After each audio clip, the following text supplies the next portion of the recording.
Thank you, Julie, for that. So I will admit that when the idea of this site visit first came up, wasn't saying no, but I had some reservations with Mary Lou and Alina. Why? Just because we don't do it that way usually, or more like I think I've been in some of these things where it's really sort of show and tell, and sometimes you feel like you're more of a burden on the people that you're taking their time of. But this was a remarkable experience, and I think it was because we sort of got really drawn into it in very thoughtful ways, which actually mirrored the way they draw in their youth. So the medium was the message. So, and I've have felt the presence of that stuff all during today. I mean, it's not exactly clear what those lessons are, but so I'm glad we did it, and thank you guys for organizing it.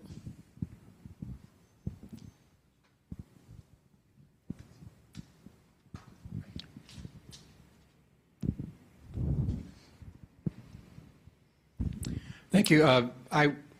The thing that really touched me was, and you, Julie, talked about it. And by the way, I'm impressed that, I don't know when you slept last night to put all this together, and it was very impressive and short notice. Thank you for doing that. I think it captured it beautifully. The thing that I think impressed me quite a bit yesterday was, and you talked about the individual development piece, was you could see the sort of the strength in the small group discussion we had among the students, some of which were now addressing school boards on a regular basis, and their confidence was building. And you could see that the process and the participation was incredibly meaningful for their development, and they felt sort of to their future, very much to their trajectory. And I think that as much impact as they were having from a policy standpoint and within their schools, they themselves individually were strengthened substantially. So it was a great experience, and thanks again for putting it all together for us.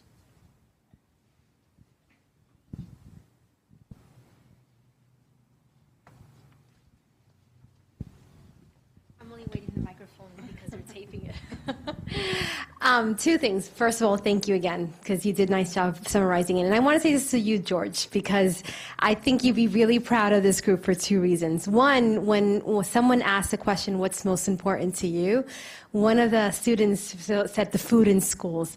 And he had taken the picture of what the cafeteria served him and said, this is not food.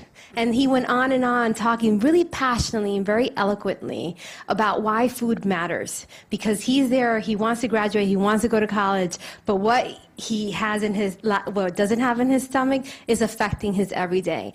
And the second thing is, very rarely do the work that we do in media reach the groups the way we really want them to. And there was two mentions on the zip code, the where I live matters. And I just want to congratulate you for that, because I feel like it's reaching the very same people whose life you're wanting to change. So I just really want to commend you for how simple the message has been, that it's resonating in the lives of the people who matter most.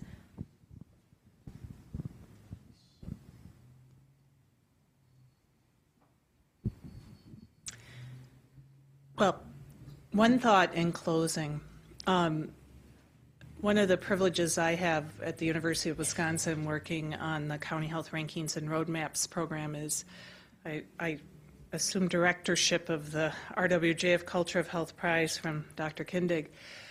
One of the things we discovered after the first year of awarding the prize to communities is we started to look about what was similar across communities that were truly engaged in moving a culture of health forward. Were a lot of things that made sense to us because they were the criteria by which we judged them. So of course they had strong leadership and strong policy focus and creative use of resources.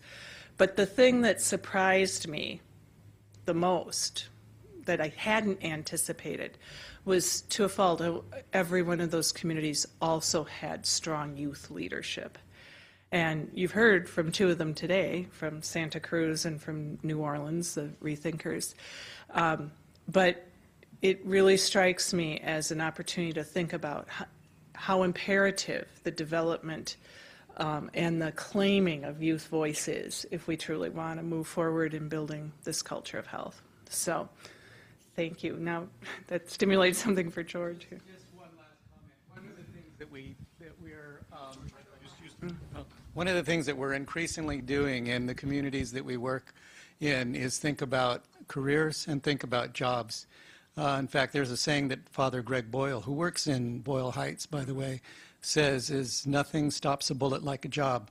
And so many of these kids really drop out of school in order to go to work and because they start families too soon or they have responsibilities at home that are far beyond what you might have experienced in your life.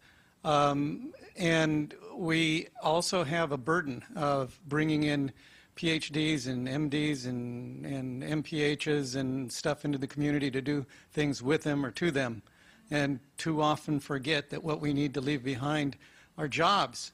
We can't just bring people from outside in and have all the skills leave with those people when they go back to their homes where they live in the west side or up in the hills.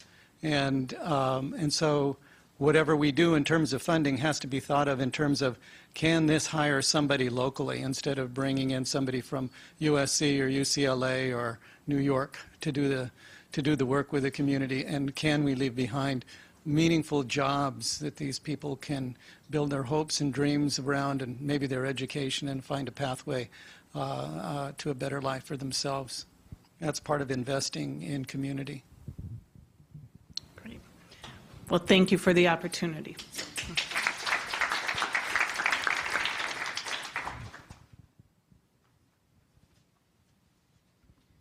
We're so fortunate Julie stayed up all night to share that story with us in such a meaningful way. I'd like to invite our third panel to come forward and have a seat. The third panel of our day will talk about how institutions work with communities, and it'll be moderated by Melissa Simon. Melissa is an associate professor in obstetrics and gynecology, general and preventive medicine, and medical social sciences at the Northwestern University Feinberg School of Medicine, and she's a member of our planning committee.